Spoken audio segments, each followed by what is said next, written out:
손자병법의 이제 큰 흐름이 전략적인 상황에서 이게 목표를 달성할 수 있는가를 먼저 봐야 돼요. 그걸 달성하지 못하면 이겨도 소용이 없다. 내부로 어려울 때 외부의 적을 만들어 싸운다는 것은 독재자들이 흔히 쓰는 방법이다. 근데 잘 봐라. 성공한 적이 있느냐. 경제 문제는 특히 그렇습니다. 이건 경제전쟁이잖아요. 그렇게 되면 이겼다 하더라도 기분 좋을 수는 있겠지만 내 밥그릇 문제는 해결해야 되거든요. 그래서 손자는 이럴 때 전쟁하지 말라고 그랬어요. 자, 3프로TV 시청자 여러분, 신과 대화 시간으로 오랜만에 여러분 찾아뵙습니다. 요즘 전쟁이 대충 끝나가죠. 우크라이나에서도 총성이 조금 아직까지 끝난 건 아닙니다만 어쨌든 끝날 것 같고요. 가자 지구는 이미 총성이 멎었죠. 그런데 사실 전 인류는 그 두 전쟁보다 훨씬 더 큰 전쟁을 지금 목도하고 있잖아요. 사실 지역적으로 유럽도 전쟁 중일 수도 있고 남아메리카도 그럴 수도 있습니다만 미국과 중국의 이 총성 없는 전쟁은 그야말로 어쩌면 세계 3차 대전에 버금갈 만하지 않겠냐 이런 생각이 들고, 또 그 두 전쟁을 이끌고 있는 장수들인 트럼프와 시진핑의 이 속내는 무엇인지도 참 궁금하죠. 결과가 어떻게 될지도 궁금한데, 과연 2500년 전에 나왔던 이 손자병법의 기자들은 이 전쟁을 어떻게 보고 있을까? 이것도 흥미롭잖아요. 그래서 오늘은 역사학자시죠.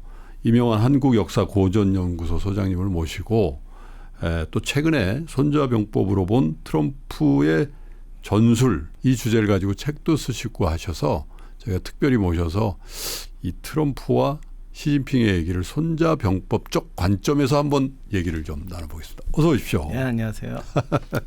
어떨 것 같으세요? 손자병법적인 관점에서 오면. 근데 손자병법이 좀 네. 심오하게 이해해야 되는 부분이 있고요. 예. 그냥 겉으로 봐서 이렇게 그냥 직관적으로 이해하는 부분이 있는데, 예. 손자가 원래 말했던 입장에서 보면 이런 식으로 싸우면 안 되죠. 그런데 두 사람 다 직관적으로 이해하는 틀에서 이해하는 그렇죠. 것 같아요. 예. 트럼프야 당연히 그랬을 거고, 하도 자기가 손자병법 봤다는 얘기를 많이 해서 저한테. 그러니까 손자병법이 자기 인생책이라 그러는데. 네, 그래가지고 제가 질문 진짜 많이 받았어요. 뭘 못된 얘기를 하는 것 같으냐. 네. 근데 제가 볼 때는 진짜 직관적으로 이해한 것 같습니다. 네. 손자병법에서 유명한 얘기인데 침주파부라는 얘기가 있어요. 네. 우리는 이제 배수진이라고 하는데 그렇죠. 강을 건너면 배를 깔아앉히고. 네. 근데 우리가 보통 이렇게 침주파부 그러면 네. 뭔가 좀 약한 군대가 네. 죽기 살기로 싸우자, 네. 이런 뜻으로 이해하기 쉽단 말이에요. 그렇죠. 보통 그렇게 얘기를 해요. 네.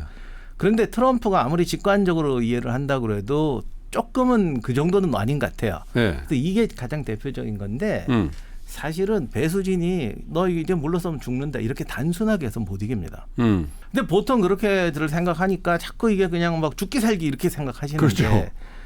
트럼프도 우리가 좀 그렇게 보는 경우는 있는 것 같아요. 저 사람 네. 단순하고 보시는데, 근데 사실은 이게 아니고 그 전에 자기가 공작을 좀 해놔야 돼요. 그러니까 침주파부 같은 배수진이 성공하려면 구성원, 그러니까 병사들이 이 사람은 우리가 원하는 걸 해주는 사람이다. 그러니까 이 사람은 다른 건 몰라도 판단력은 맞다. 이런 어떤 신뢰관계를 먼저 만들어놔야 돼요. 근데 보통 사람들이 이걸 안 하고 그냥 배수진 타고 침주파부하고잖아요. 도망갑니다. 본인만 남는 거죠. 트럼프는 이런 거는 제대로 이해한 것 같아요. 그러니까 침주파부를 하기 위해서는 먼저 팬덤이 필요하다. 근데 팬덤 확실하게 만들어야 돼요. 그렇죠. 그래서 지금 세계가 너무 복잡하니까 한국도 그렇고 전 세계가 다 그렇습니다만 모든 국민이 어떤 문제 해결 방식을 잊어버렸어요. 아직 이게 뭐가 되면 돼, 뭐가 되면 돼가 아니에요. 그냥 모든 게 너무 복잡하게 엉켜 있거든요. 네. 그러니까 가상의 적을 만들어요. 이제 복잡하게 생각이 싫은 네. 거죠. 그리고 되게 선동을 그렇게 하죠. 네. 복잡하게 얘기하는 사람은 너희를 속이는 거야. 어허. 문제든 간단해. 네. 쟤만 해치우면 돼. 뭐만 하면 돼. 이런 식으로 하는데, 트럼프는 일단 그런 전술을 써서 이번에 대통령이 됐고, 네. 미국 국민의 하여간 40몇 프로든 50%든 꽉 쥐고 있어요. 그렇죠. 이런 상태에서 뭔가 무리한 짓을 하는 거예요. 네. 관세를 100% 때린다, 500% 300% 때린다. 이렇게 했을 때 다른 지지하지 않았던 사람도 야 이러면 이렇게 되는데 이렇게 되는데. 근데 이 사람은 하는 사람이야. 우리가 지지했고 우리가 원하는 걸 해줄 사람이야. 이 과정에 있는 거야. 여기서 불편한 거는 내 탓이 아니야. 그 불편한 사람들이 말이 많은 거야. 이러고 따라간단 말이에요. 네.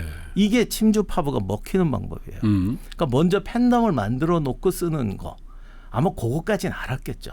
트럼프 정도 됐으면 그냥 배수진 치고 죽기 살기로 싸워 이렇게는 안 할 거란 말이죠. 그건 안 것 같아요.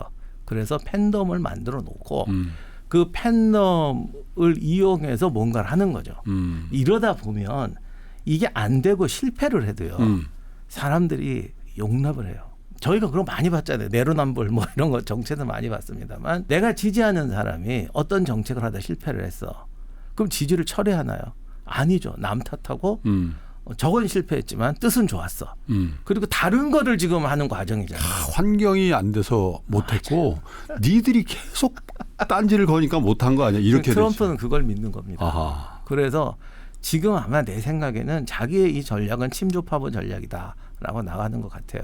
그러니까 전략적인 계산도 물론 했겠죠. 중국과 이제 미국이 했을 때 여러 가지 이제 문제가 발생하는데 이런 거에 대해서 누가 장기전으로 가서 이길 수 있느냐 이런 계산도 했겠지만 일단은 이거는 팬덤을 가지고 몰아가는 거기 때문에 무리한 정책을 해다 실패한다고 해도 이 사람들이 기대하는 건 여러 가지가 있잖아요. 그렇죠. 그러니까 그거를 해결해 준다 그러면 이런 거에 대해서는 우리 믿고 따르는 거고 나중에는 양보를 해도 사람들이 했잖아. 시도했잖아. 노력했잖아. 용감했어. 이렇게 하고 빠져나오지 몰락하지 않아요. 이게 팬덤의 힘이거든요. 그래서 침주 파워 정책을 쓰는 거예요. 트럼프가. 예. 뭐 3일 만에 못해서 한 5일 만에 뭐 이렇게 정복을 했으면 그동안에 한 3분의 1이 굶어 죽었어도 그건 걔들 탓이고 우리가 좀 용감하게 못 싸워서 그렇고 뭐 식량 창고를 털었더니 식량이 없어. 이거 어떻게 된 거야? 리더 탓이 아닌 거죠. 얘들이 식량을 안 갖다 줬더니 얘들이 나쁜 놈이지. 편하네요. 팬덤만 있으면. 그거를 너무 잘하는 것 같아요. 팬덤에다가 또 약간 일론 머스크라는 그럼요. 뭔가 뭐라고 표현해야 되나? 이거 후견인이라고 표현하긴 좀 그거 굉장히 중요한 네. 지적이신데 제가 팬덤이라고 했는데 이 팬덤이 요구하는 게 꽤 여러 가지가 있어요. 그러니까 이 사람들이 다 지금 중국을 굴복시키자가 메인이 아니에요. 뭐 나름 뭐 여러 가지가 있거든요. 그러니까 그게 실패를 해도 내가 원하는 걸 해주면 돼 이렇게 하는 거예요. 그러면 이게 된다니까요. 항우가 초나라 군사를 끌고 올 때 침주 파브를 했는데 걔들이 뭐 항우의 꿈을 실현시켜서 온 건 아니죠. 와서 다 그렇죠. 부자가 돼보거나 뭐 이래 보자라는 거거든요. 여러 가지 목적이 모여서 한 타겟을 할 때는 그게 실패해도 상관이 없다고 생각하는 거예요. 왜? 나는 이 사람이 내 이익을 끌어주고 있는 거기 때문에 가지 하나 불어줘도 상관없다. 이렇게 생각하는 겁니다.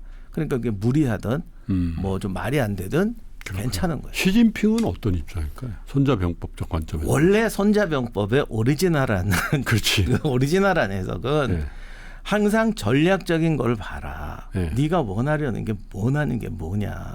그래서 항상 싸워서 이길 수 있을 때 싸우라고 그러잖아요. 그렇죠. 그러니까 둘 다 지금 손자병법하고 맞지 않는데 어떤 의미로 보면 시진핑 같은 경우는 원래 1대1로 할 때 중국이라는 나라를 이제 미국처럼 이제 강한 나라로 만들겠다. 미국의 위상에 가겠다. 그런 꿈을 가졌단 말이죠. 그래서 1대1로 했고 제3세계나 아프리카 쪽에 금융자본 투자하면서 이제 중국이 이제 옛날 우리가 말하는 제국주의 종주국 같은 세계를 지배하는 힘을 갖겠다. 여기서 이제 충돌한 건데 지금 같은 경우에 제가 볼 때는 중국도 사실 합리적인 민주국가는 아니에요. 권력이 합리적인 민주주의는 아니잖아요. 그렇죠. 이게 문제인데 트럼프는 대통령에서 끝나면 그만이에요. 어차피 야인으로 돌아가면 뭐 특별한 일이 없으면 감옥에 가두겠습니까? 숙청을 하두겠습니까? 그 팬덤이 있잖아요.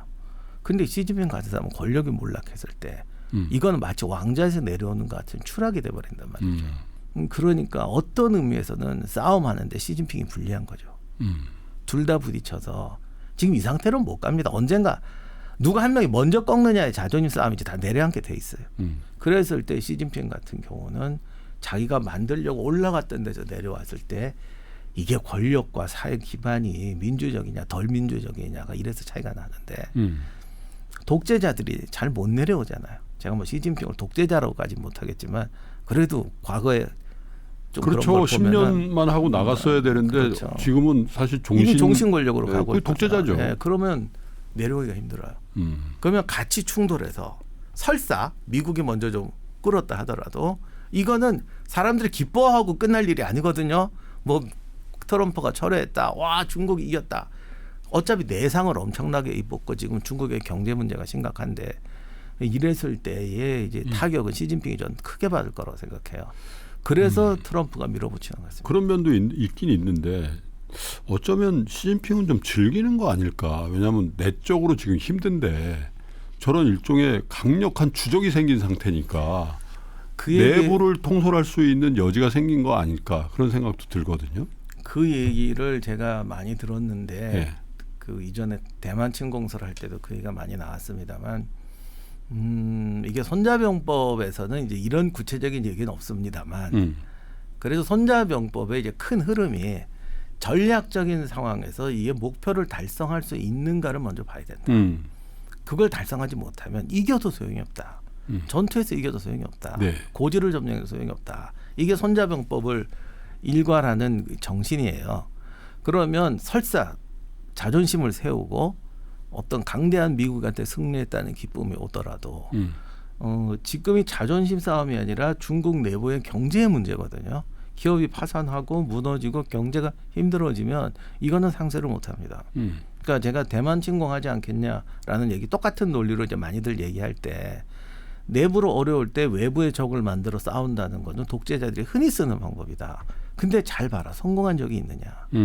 히틀러가 소련을 침공했을 때도 이겼더라도 뭐 진짜 모스크바 점령했더라도 과연 독일 내부가 탄탄해졌을까?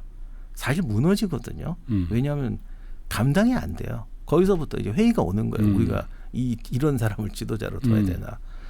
경제 문제는 특히 그렇습니다. 이건 경제 전쟁이잖아요. 그렇게 되면 이겼다 하더라도 지금 중국 내부에서 지금 이제 과잉 생산 문제, 지역차, 빈부격차 이런 문제는 해결이 안 됩니다.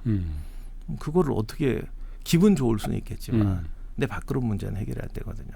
그래서 손자는 이럴 때 전쟁하지 말라고 그랬어요. 근데 도하 신문들의 요즘 분위기를 보면은 트럼프가 지금 완전 악수를 뒀다.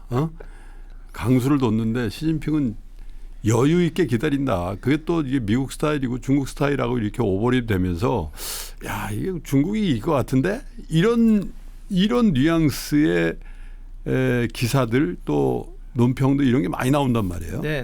그러니까 이 승부는 지표가 두 개가 있는데 예를 들면 관세를 누가 먼저 처리하느냐, 누가 먼저 아쉬운 소리를 하느냐, 요것도 하나의 승부의 지표지만 손자는 늘 하는 말이 이 전쟁을 통해서 얻는 게 뭐냐라는 거예요. 예를 들어서 저 사람이 나한테 양보했어요. 아 내가 졌어.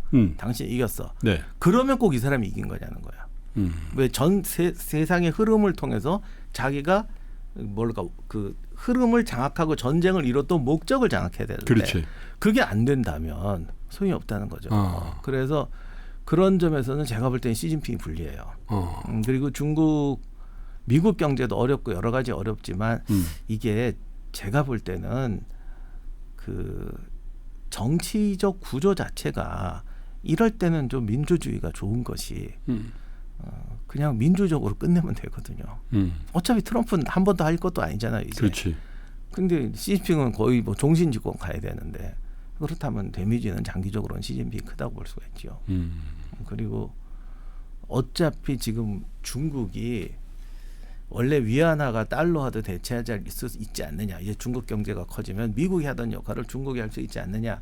이런 생각을 하는 분들이 많았어요. 예. 그리고 이제 미국 싫어하는 분들은 그럼 더 좋은 세상이 올 거라고 저한테도 얘기 많이 했어요. 근데 우리가 솔직히 객관적으로 해서 개인 기업의 보장이라든가 어떤 경제적 원칙이라든가 이런 부분은 미국이 보장이 더 잘 되고 정치 논리에 더 많이 중국이 휩쓸리는 거예요. 근데 지금 트럼프가 충격이 준 건 미국도 그 신용과 뭐 이런 거를 깨버리고 있어요. 사실 세계의 충격은 그렇죠. 이거죠. 이게 더 커요. 네. 미국이 지난 100년이라고 할까요? 쌓아온 모든 신뢰를 깨버리잖아요. 지금. 저런 나라가 달러 기축통화를 해도 돼. 미국이 뭐 경제 부흥시키겠다는데 이래가지고 세계는 뭘 이렇게 되면 어떻게 해야 될까? 이게 더 큰 충격인데 그러면 중국은 그 대안으로 믿을 수 있느냐. 중국도 못 믿는 상황에서 트럼프가 밀고 나온 거예요. 왜 쟤는 저렇게 하는데 우리는 법을 지켜야 되지. 우리도 똑같이 할 거야. 이런 식이에요. 그러면 사람에 따라 뭐 이념에 따라 다를 수도 있겠지만 결국 트럼프가 어떻게 되든 중국은 신뢰할 수 있다. 미국의 자리를 대체할 수 있는 신뢰가 있느냐. 지금 시진핑이 대응하면서 그 신뢰는 더 깨지고 있거든요. 심지어 뭐 이제 주변 나라도 협박을 했잖아요. 그러니까. 우리 안 도와주면 미국 편 들면 우리 너희도 해코지할 거야. 좀 양쪽 다 손자가 말하는 식으로 너희가 지금 얻어야 될 게 뭐냐. 어떻게 보면 시진핑은 굳건하게 나가야 돼요. 봐라 미국 저렇게 내지 않냐. 쟤네가 뭐 기축통화 뭐 자본주의 사회주의의 뭐 경제적 원칙을 안 지키지 않니. 우리가 지킬게.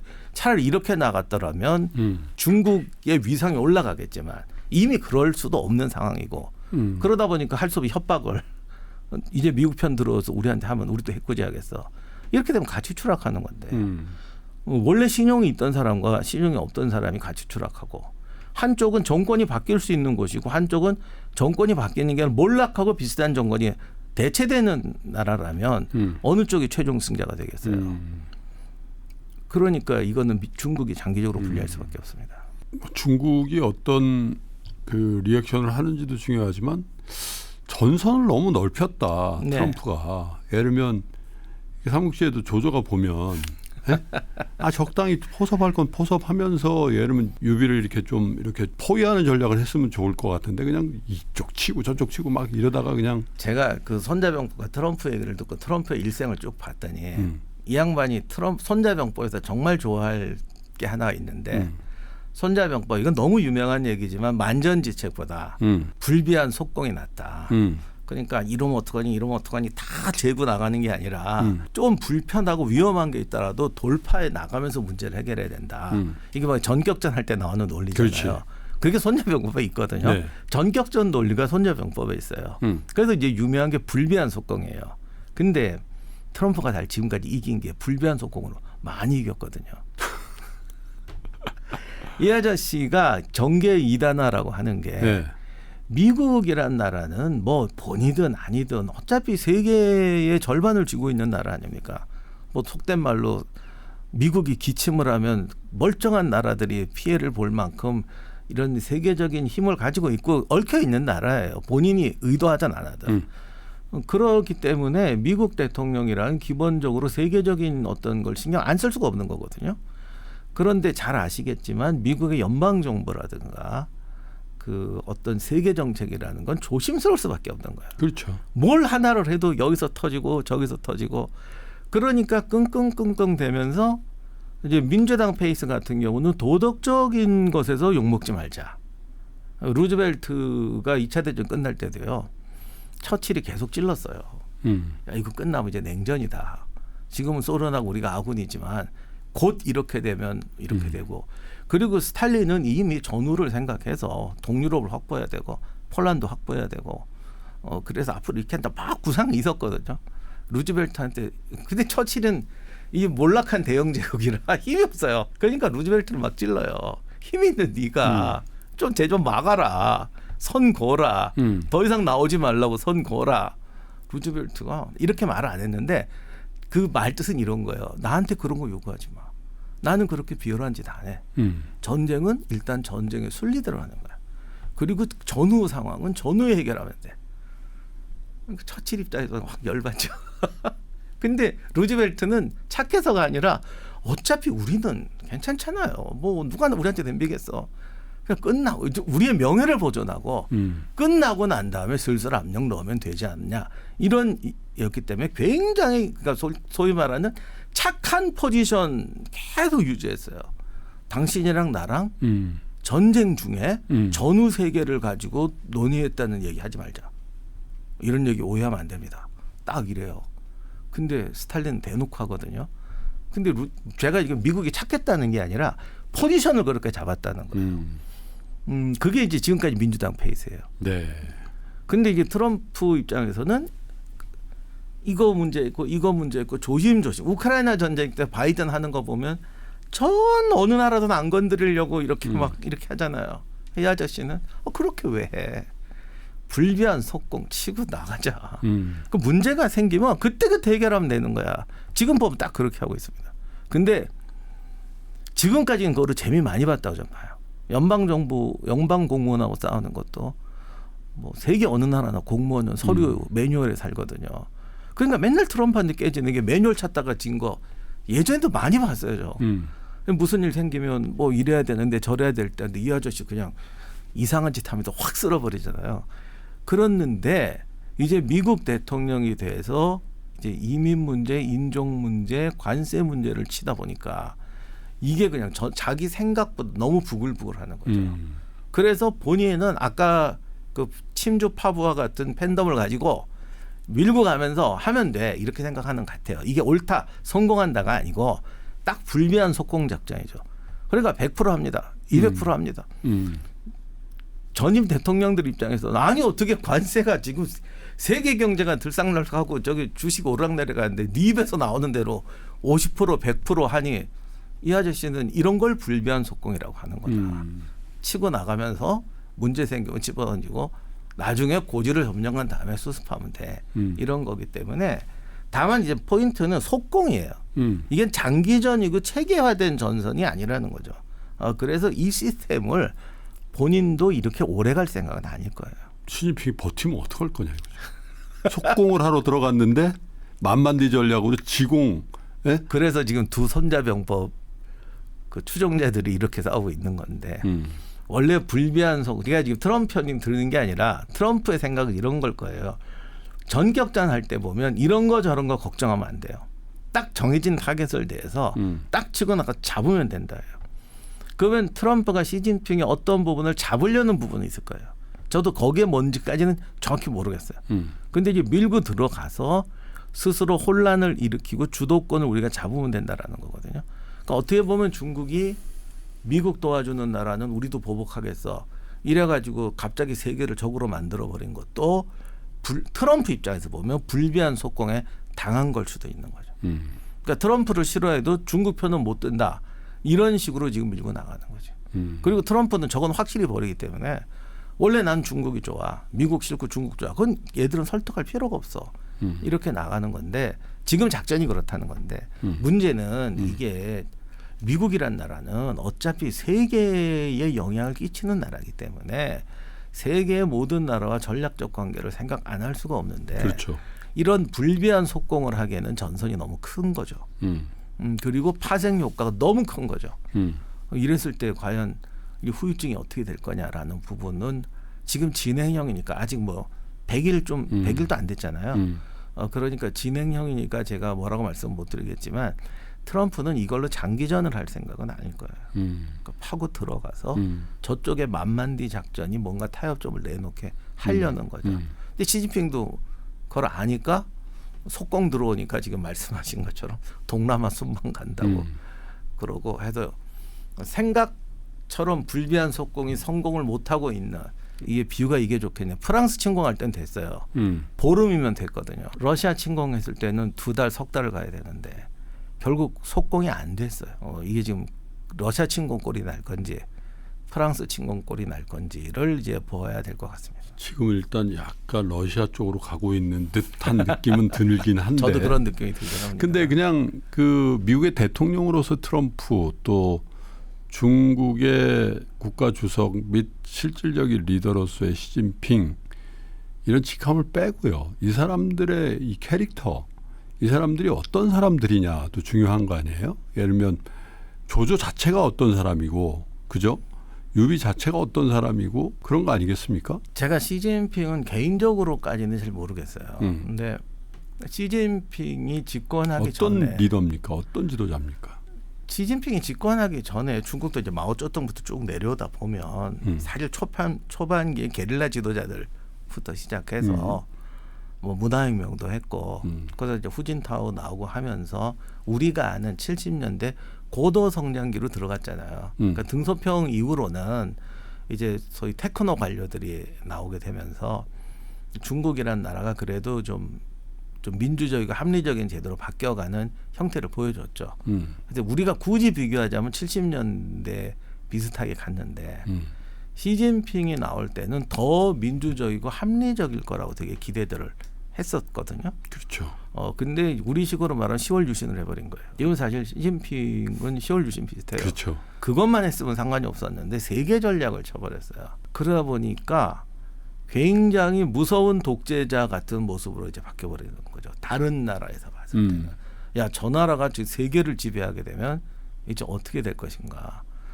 그러더니 점점 더 유신 세계를 유신은 한국만 했는데 이거는 세계 절반에 영향을 끼치는 유신 체제 같은 식으로 자꾸 가게 되는데 우리는 이제 가장 이상적인 민주주의 제도에 대해서 얘기하지만 잘 아시겠지만 그렇게 간 나라 거의 없고 이상적인 민주주의를 하는 나라도 거의 100년, 200년 미국은 사실 그 일부들이 가서 하는 바람에 초단기로 된 거지만 숙성은 유럽에서 200년, 18세기부터 숙성됐던 사람이 가서 만든 그렇죠. 거잖아요. 그러니까 사실 선진국도 근대 민주국가 만드는데 200년 이상 걸렸습니다.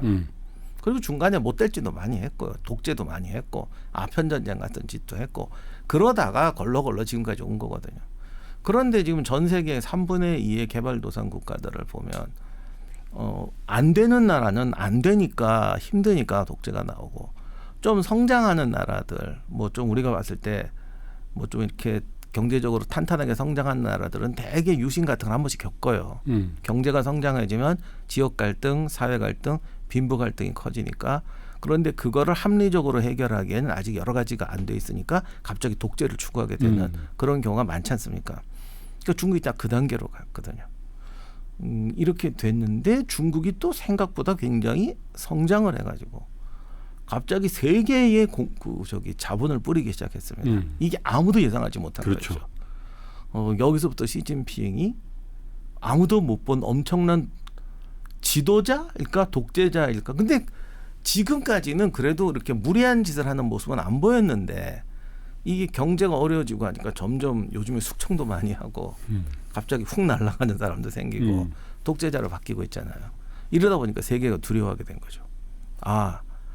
한때 1대1로 할 때는 중국이 세계 경제로 확산되고 세계의 어떤 그런 리더가 되려면 유신의 독재자보다는 훨씬 더 합리적인 사람이 될 거다라고 기대를 했는데 실제로는 반대가 돼서 뭐 중국 기업인 한순간에 그러니까요. 막 이렇게 됐죠. 행불됐다가 3년 만에 나타나서 악수하니까 또 축구가 폭등해요. 네. 이제 그런 구조로 가니까 이제 사람들을 불안하게 만들고 있는데 유신의 월드 버전화로 지금 가고 있다가 문제인 것 같아요. 트럼프는요? 트럼프는 미국 사회에서는 되게 독재자는 안 나올 거라고들 생각했었죠. 네. 그리고 미국 국내 문제에 있어서 그러니까 외국에 대해서 이렇게 또 관계가 다르니까 미국 국내에서는 되게 이제 합리적이고 민주적인 사람들로 있어야 뭐 이제 대통령 할 수 있을 거 아니냐. 우리가 이제 그런 생각들을 하는데 역사상 처음으로 이제 편가르고 갑자기 뭐 법도 없다. 네. 이런 짓을 이제 하기 시작했죠. 지금 사실 무도한 짓 많이 하고 있지 않습니까? 근데 이게 꼭 전에 필리핀 대통령 두테르테 같이 하고 있는데 미국 사회가 유신하고 달리 미국 사회도 지금 여러 가지 어려움이 있고 기존의 미국 사회 체제가 맞지 않는 그런 문제들이 있는데 이거를 융합으로 해결하는 게 아니라 팬덤으로 찔러가면서 해결하겠다. 그리고 지금 그동안 여러 가지 좀 이렇게 눈에 띄는 짓을 한 거는 제가 아까 말씀드린 침주 파부하기 전에 팬덤을 만들어야 되거든요. 내가 이쪽으로 무식하게 돌격할 거다. 보통 사람들이 야 이거 저렇게 하면 다 죽지 않습니까? 몇 번 그런 걸 보여줘야 됩니다. 굉장히 불합리하고 마구잡이 돌고 하는 것 같은데 그렇죠. 하니까 되더라. 그러면 사람들이 따라오거든요. 이런 식으로 해서 지금 미국의 이 활주로로 갈까요? 골짜기를 파고 있는 거예요. 이게 불비한 속공 수준으로 초반기 정도에 끝나는 전략적인 거면 모르겠는데 본인이 그래도 일기 때만 해도 그렇게까지는 안 했는데. 그때는 또 그 주변에 그룹에서 이 노장 그룹이 있어가지고 그러니까요. 트럼프 이렇게 말리기도 하고 그랬잖아요. 지금 예. 뭐 일사불란한데 보니까. 그래서 지금 그게 문제죠. 트럼프가 될 때 후보로 될지도 모른다고 할 때에 오히려 말씀하신 거랑 예상을 반대로 했었거든요.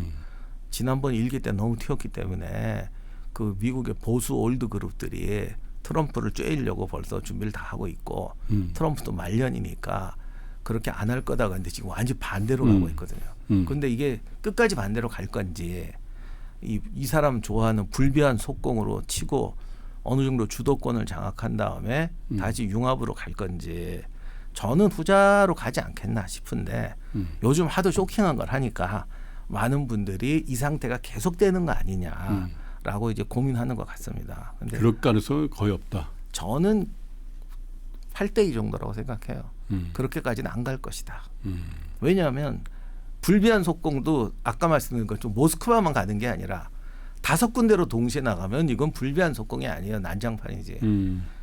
그래서 본인도 이제 슬슬 정리를 하려고 하는 것 같아요. 군사 뭐 이런 쪽의 얘기 중에 승리하는 장소는 2가지 전쟁을 동시에 안 한다. 네. 그런 얘기를 하잖아요. 네. 그죠? 원래 유명하죠. 유명한 얘기잖아요. 예. 트럼프는 내가 보니까 2가지가 아니라 여러 가지 전쟁을 동시에. 제가 볼 때는 아직 우리가 판정을 내리긴 힘들고요. 예. 반년 정도 가면 정리를 할 것 같아요. 강제적으로라도.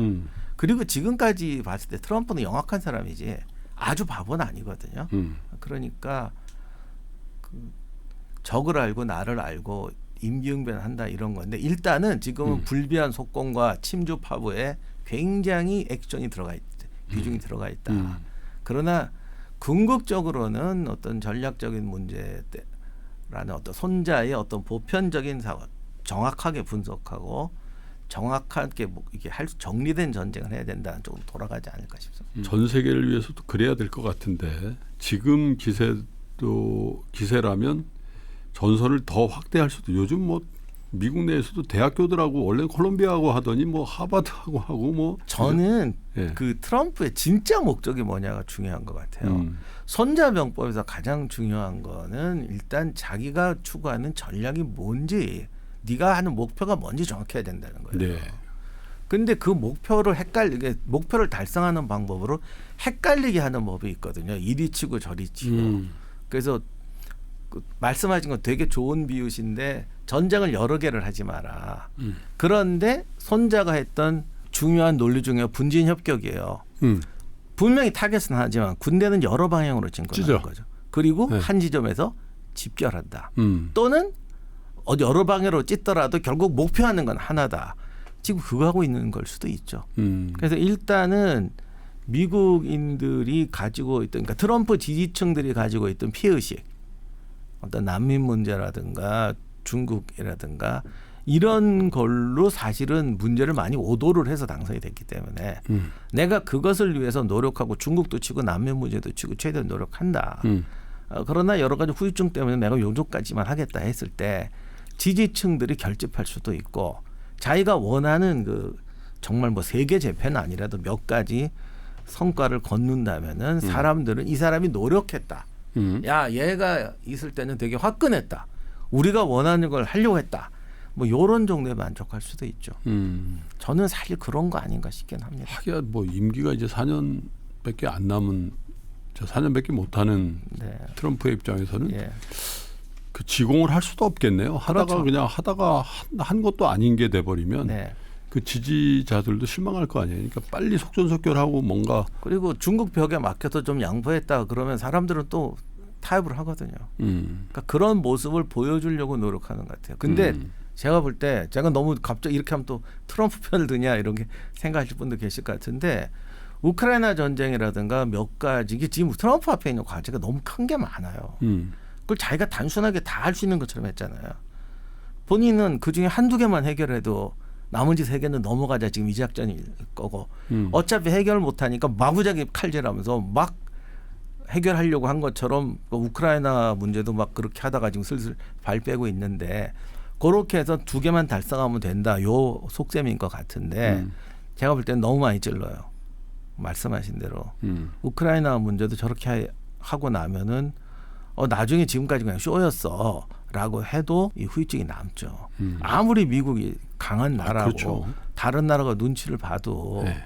저렇게 되면 겉으로야 네. 뭐 아니 뭐 내가 잘못했어 우리 화해하자 그러면 국가들이 안 해 이럴 나라들이 어디 있겠어요. 그렇죠. 그거 믿고 저러는 건데 하지만 제국이 망하는 게 원래 그래서 망해요.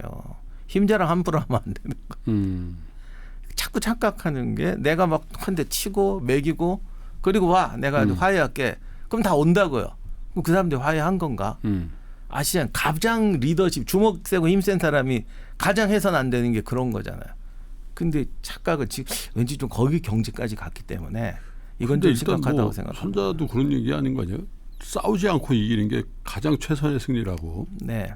그 지금은 그 레벨은 아닌 것 같아요. 그 레벨도 아니고 손자가 제일 하지 말라고 한 게 네. 저기 요즘엔 그런 분 없을 거예요. 70년대, 80년대까지 그런 리더 많았어요. 새로 오면 갑자기 막 야근시키고 뭐 호통치고 막 이따오로 하냐면 막 들이엎은 다음에 갑자기 회식 막 해주고 나 멋있는 리더야 이러면서 그러면 그때 직원들이 너 물러가 이러는 직원 없잖아요. 그때. 네. 그럼 자기 혼자 착각에 빠지는 거죠.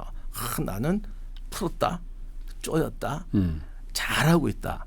손자가 절대 그거 하지 말라고 그랬어요. 아 그래요? 네. 손자병법에 리더십에 관한 얘기 딱 하나 나오는데 가장 못난 장군이 가서 애들 괜히 겁주고 괴롭힌 다음에 회식한다고 풀어주고 그러면서 자기가 밀고 당기고 잘하는 줄 아는데 그렇게 되면 사실 얘들이 어쩔 수 없이 복종하는 거지.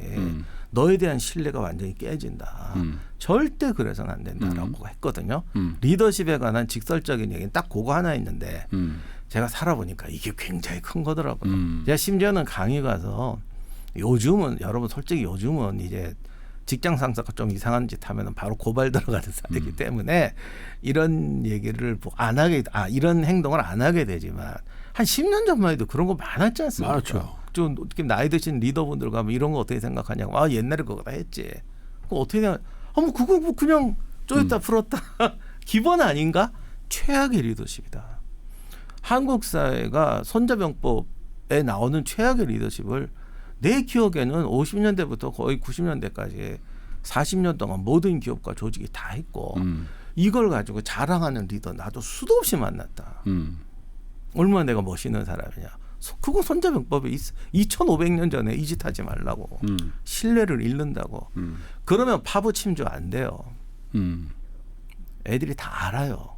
쟤는 이렇다는 거. 근데 지금 트럼프가 이 짓을 하고 있거든요. 그러니까 손자병법에서 하지 말라는 것도 한 2개 하고 있습니다.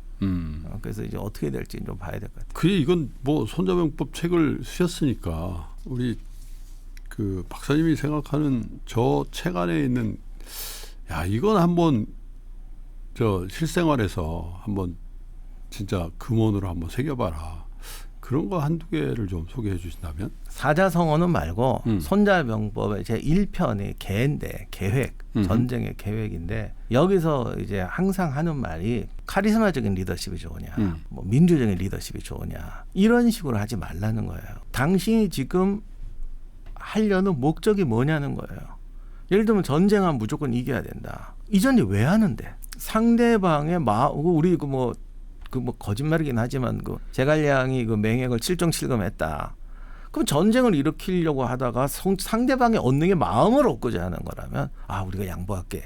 이런 식으로 협박용으로 쓸 수도 있다는 거예요. 쇼용으로. 그러면 반드시 이기는 게 아니잖아요. 그렇죠. 거꾸로 져주는 거잖아요. 져서 이기는 거죠. 그러니까 전쟁에서 이기고 지는 거가 중요한 게 아니고 이 전쟁을 하게 되는 목적이 뭐냐라는 거예요. 그런데 우리가 이런 거를 굉장히 놓치고 인생의 많은 부분을 고민으로 낭비를 해요. 민주적 리더십이 좋냐, 카리스마 리더십이 좋냐. 리더가 한두 종류입니까? 지금 당신 앞에 주어진 리더의 과제가 뭐냐는 거예요. 거기에 맞는 거를 써야지. 이게 좋냐, 이게 좋냐라고 할 필요는 없는 거죠. 저한테 질문 엄청나게 많이들 하세요. 러시아가 우크라이나 전쟁 누가 이기겠습니까? 당연히 러시아가 이긴 거 아닙니까? 뭐 우크라이나가 이겼다고 하는 분 아직 없고. 왜 러시아가 이긴 겁니까? 여러분 땅을 먹었지 않습니까? 뭐 이건 이렇게 됐지 않습니까? 그럼 또 누구는 러시아가 우크라이나보다 더 많이 사상자가 났다. 더 많은 피해를 봤다. 그건 이게 이긴 거냐 이렇게 하는데 전쟁터에서 전쟁에 이기고 지는 게 사상자 수, 영토 뭐 이런 거로 결정하나요? 전쟁의 가장 큰 목적은 그 원하는 바가 뭐냐라는 거예요. 그래서 제가 러우 전쟁 시작할 때부터 말했지만 러시아가 우크라이나를 통으로 삼킨다고 하더라도 이걸로 인해서 나토가 재무장하고 그동안 러시아가 유럽의 에너지라든가 어떤 유럽의 경제적 종속 또는 이제 러시아가 이제 변했어. 우리가 저 사람들하고 경제적 교류를 많이 하면 오히려 전쟁은 방지될 거야. 이 모든 패러다임을 다 깨버렸는데요. 그렇다면 우크라이나를 통째로 점령해도 러시아는 전쟁을 일으킨 목적을 이룬 게 아니죠. 그러네요. 그렇다면 이건 이긴 게 아니에요. 근데 우리는 이상한 걸 지금도 저한테 와서 매일 그래요. 땅을 먹지 않았습니까? 전쟁이 땅 따먹기 게임입니까? 그러니까 그런 것, 왜 이 전쟁을 하고 장기적인 목표에서 너가 하려는 게 무엇이냐를 갖고 따져야죠. 러시아가 승전했다. 지금 현실적으로. 왜냐하면 뭐 백악관에서 또 젤렌스키가 또 묵사발라하는 걸 봤잖아요. 그러니까 이 보도되는 것들만 보면 객관적으로는 이제 러시아 승전인데 너무 많은 희생을 치르는 승전, 형식적인 승전이 될 가능성이 많겠군요. 사실 뭐 어떤 분들은 러시아가 우크라이나 침공한 이유를 아직까지 안 밝혔다 뭐 이렇게 얘기를 하는데 이제 그 형식적인 얘기했던 게 뭐 도네츠크에서 이제 뭐 러시아인에 대한 핍박 이런 거 그런 거라면 벌써 전쟁 끝냈어야 돼요. 그 정도는 충분히 이미 다 이뤘거든요. 그렇죠. 그렇다면 이제 우리가 예를 들어서 러시아가 또 하나가 나토의 동진을 막기 위해서다. 이제 나토의 동진을 막기 위해서 우크라이나를 점령했다고 그러는데 그 말대로라면 이것 때문에 지금 나토가 완전 재무장 들어가요. 그러면 나토한테 동진의 힘을 실어주는 거죠. 동진의 위험은 더 커지는 거죠. 사실 이전까지 나토는 전쟁을 할 수가 없는 나라였어요. 미국 없으면 뭐 이거 탄약도 일주일치밖에 없고 뭐 아무것도 안 되는 나라예요. 만약에 러시아가 옛날같이 동유럽을 다 석권하고 폴란드까지 석권하고 뭐 독일도 두 쪽 내 만약에 그런 이거는 제가 가정입니다만 실제가 아니라 그런 마음을 갖고 전쟁을 일으켰다면 잘못 일으킨 거죠.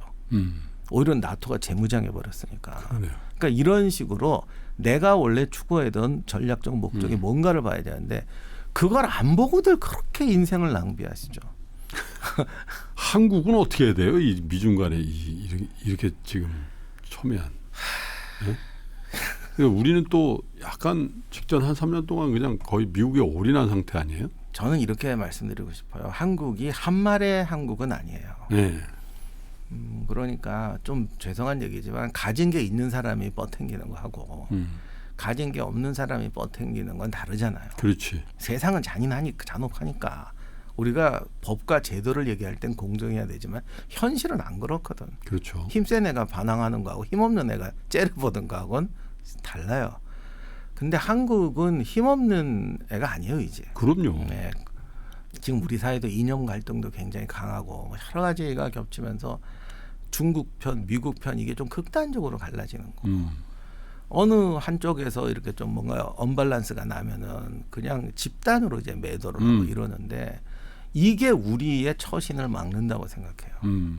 국제 관계는 정말 힘의 관계고 잔인하고 그런 거잖아요.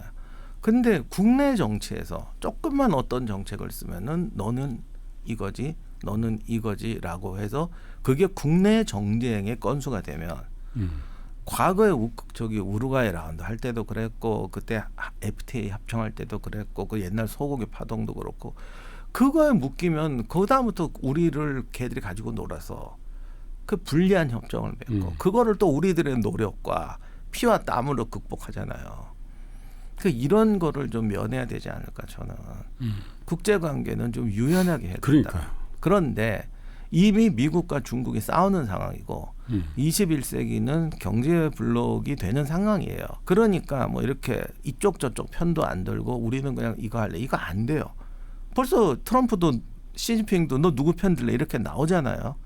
그러니까 이럴 때는 우리가 더 세가지고 닥쳐 하면 모르겠지만 그게 아니라면 어떻게 공정한 포지션이란 있을 수 없을 것 같다고 저는 생각이 들어요. 병자호란 때도 결국 그게 문제였거든요. 후금 편에 들까 중국 편에 들까. 처음에 양다리 걸려고 해봤죠. 아이 그럼요. 척하파도 있었고 뭐. 그랬더니 걔들은 바보야. 네. 너희들 요거 말로 이러는 거지. 보여줘. 우리를 도와줘야 될 거 아니야. 이렇게 되니까 국내 싸움이 나버렸잖아요. 근데 지금의 이런 상태도 국제 정세는 우리가 합리적으로 우리는 공명정대하다. 여기는 이렇게 하고 여기는 이렇게 못합니다. 이미 나는 당신 편이고 7대3 편이고 이거 우왕좌왕하고 좀 두드려 맞고 이걸 안 할 수가 없는 상황이에요. 이런 거에 대해서 국내 우리가 좀 유연해져야 되는데 이거를 국내 정치하고 연동을 시키거든요. 그러면 우리는 더 경직될 거고 저쪽은 그걸 알아가지고 우리를 더 핏빨아먹겠죠. 근데 중요한 건 우린 빨리 피가 많아요. 이제 반도체, 자동차 빨리 피가 많아요. 그래서 이런 부분에서 지금 국내적 마인드로 접근을 하면 우리가 더 큰 손해를 볼 거예요. 어떻게 보면 국내선 천사가 되고 국제는 악마가 뭐 악마라기보다는 이렇게 뭔가 좀 이해 근데 타산이 우리가 좀 돼야 밖에 좀 약해요. 국력에 비해서 약간 특히 대국이라고 일컬어지는 뭐 미국도 그렇고 중국도 그렇게 관계를 맺는 거 보면 할 얘기도 제대로 못하는 것 같고 그냥 그게 두 가지 원인이 있는데 첫째는 일단 국내 정치가 자꾸 연동을 시켜요. 그게 나쁜 버릇이죠, 진짜. 과거에 제국주의 했던 나라들은 그렇게 안 했다고요. 아니 식민지 했던 나라들도 그렇게 안 했어요. 그렇죠. 그런데 우리는 그거를 너무 좀 이렇게 양분화시켜서 받아들이고 그러다 보니까 외국은 외교관은 뭐 아시겠지만 외교관이라는 건 굉장히 특수 직종이잖아요. 그럼요. 사실 그게 문제가 될 정도로 정말 그들만의 리그고 그들만의 삶이 있는. 근데 우리는 외교관이 전문 외교관이 없다시피 국내에 있는 공무원이 똑같이 외교에 나가서 간섭을 받는 거하고 비슷한 수준이죠. 그리고 대부분 대사는 다 외유형도 많고. 그렇죠. 그러니 외교라는 게 존재하지 않아요. 근데 저는 그게 외교관 탓이라기보다는 국내 정치에 너무 지배를 받으니까 외교가 독자의 영역이 없는 거예요. 제가 이 방송에서 얘기한다면 대통령이 잘해야 돼, 국무총리가 잘해야 돼 이런 것보다 우리들의 인식과 우리 사회 어떤 인식과 우리들의 결정이 중요한 건데 그러기 위해서는 좀 유연한 사고를 가져야 되고 국제 문제와 국내 문제는 이원화시켜야 된다고는 어쩔 수가 없다. 언젠가 좋은 세상이 와서 일원화되는 세상이 왔으면 좋겠지만 그리고 외국 선진국들도 그런 노력을 많이 했었습니다. 옛날에 FTA 협정하고 그럴 때도 이제 그런 거 없애고 국내법과 국제법 일치시키자 이런 노력이 많았잖아요. 근데 지금 그게 산산이 깨지고 있거든요. 이런 산산이 깨지는 과정에서 우리는 현명해야 되고 장기적으로는 다시 그런 생활을 추구하더라도 현실의 한계 속에서는 현실적이 돼야죠. 근데 지금 벌써 시작도 하기 전에 누구 편들래? 제발 그거 좀 안 했으면 돼. 이거죠. 아무 관련도 없는 거를 뭐 특히 두 나라 중에 이렇게 뭐 지금 거듭 말씀드리지만 이익만 보는 정책은 못 해요. 한쪽이 넌 왜 이 편 들지? 싸움 나면 넌 이 편 들어 총알 날라오잖아요. 그러니까. 그럴 때마다 이거를 너는 뭐 친미냐 친일이냐 친중이냐 이런 식으로 그냥 재단을 해버리면 이건 우리는 스스로 파묻는 그런 벽치고 같이 깔아놓는 수밖에 없죠. 저도 우리나라도 그런 부분에서는 굉장히 지금 어떻게 보면 오늘 우리가 이런 주제를 갖고 말씀을 하시고 트럼프에 대해서 우리가 당황하는 게 미국하고 중국이 싸움 났네 재밌겠네 이렇게 하는 게 아닌 게 우리가 더 큰 피해를 보기 때문인데 왜 트럼프야 시진핑아 제발 싸우지 마라 정신 차려라 우리가 고민을 하고 있냐고요. 우리가 어떻게 처신할 걸 더 많이 고민해야죠. 우리가 너무 과도하게 피해의식을 가질 필요도 없고 또 쟤들하고 무슨 관련 있어 이렇게 생각할 이건 더더욱 경계해야 되겠죠. 그런데 아까 우리 이명환 박사님 말씀대로 우리가 구한말의 대한제국이나 조선이 아닙니다. 그래서 이 세계사적으로도 우리가 굉장히 의미 있는 플레이어가 돼 있고 또 우리의 여러 가지 측면에서 국력이라는 게 있거든요. 그래서 그런데 이제 우리의 마인드, 우리의 어떤 전략적 사고, 전략적 행동 이런 것들이 촉체적으로 다 이렇게 응집이 되면 상대방이 저희를 가볍게 못 다루잖아요. 그런데 우리가 막 분열이 돼 있고 우리가 우리 스스로를 낮추고 이러다 보면 툭툭 건드려 보면 툭툭 쓰러진다 이거예요. 그러면 이제 무시하고 들어오겠죠. 그래서 아마 이명환 박사님이 손자병법을 저 언제 쓰신 거죠? 사실은 오래됐어요. 몇 년 됐다. 개정판도 한 2번 냈고 그래서 이번에 최종판으로 쓰는데 5년 이상 걸렸던 것 같습니다. 고치는 것까지 생각하면. 트럼프 덕분인지 책이 아주 불티나게 팔린다 그러는데 부럽습니다. 트럼프를 고마워. 여러분도 한번 시간 나시면 저 이명환 박사님 5년간에 걸쳐서 최종판으로 출간한 지 얼마 안 됐는데 한번 읽어보시고 국제적인 정세도 저 손자병법의 관점에서 한번 이해해 보시고 여러분들의 직장생활이나 재테크도 그렇게 한번 원용해 보시면 어떨까 그런 생각이 들었습니다. 박사님 감사합니다. 네, 감사합니다.